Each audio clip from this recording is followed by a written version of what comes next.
La tortura es un atentado tan grande a la dignidad humana que la propia Convención contra la Tortura y otros tratos crueles, degradantes e inhumanos dice explícitamente que ni siquiera circunstancias límites, como una guerra o cualquier emergencia interna o pública, va a poder invocarse para justificar estas prácticas aberrantes e inhumanas.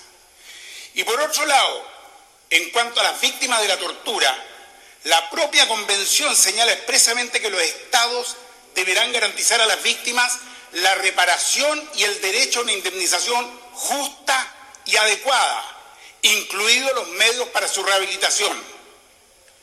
Eso no ha sucedido en Chile.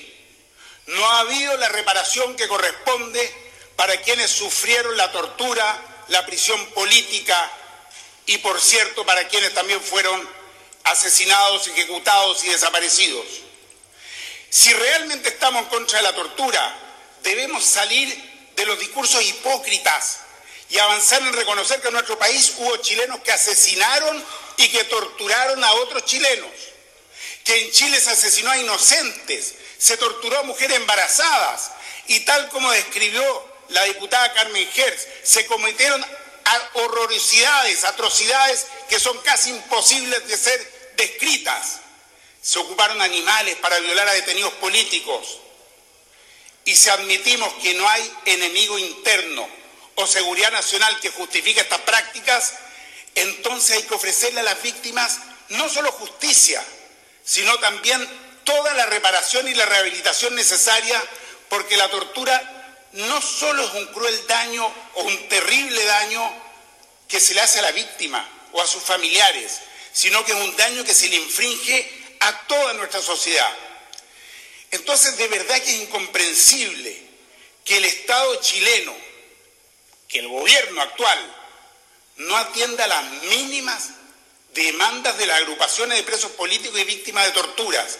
Y peor aún, es muy lamentable que por omisiones del gobierno pasado y por acciones del actual se le presenta ante la opinión pública como si fuera un problema de pesos más, que de pronto no tienen los recursos para algo que es tan importante y tan relevante, y sí los tienen para otras cuestiones donde ni siquiera lo discuten.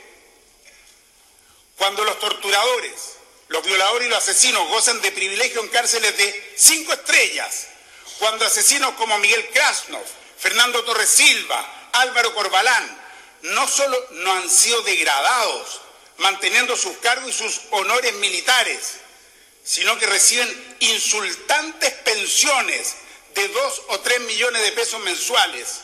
Entonces uno legítimamente debe dudar de estos discursos oficialistas que hipócritamente condenan de pronto la tortura, la desaparición forzada y los prisioneros políticos. Uno legítimamente duda si se ha entendido que la tortura es inaceptable y que no tiene justificación alguna y que hay que hacer las reparaciones que correspondan. Las víctimas de la tortura no pueden seguir esperando.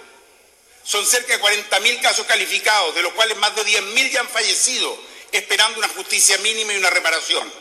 Durante años ellos han trabajado una agenda de reparación. Son solo 10 puntos, todos absolutamente razonables y posibles de llevar adelante si es que hubiera una mínima voluntad política.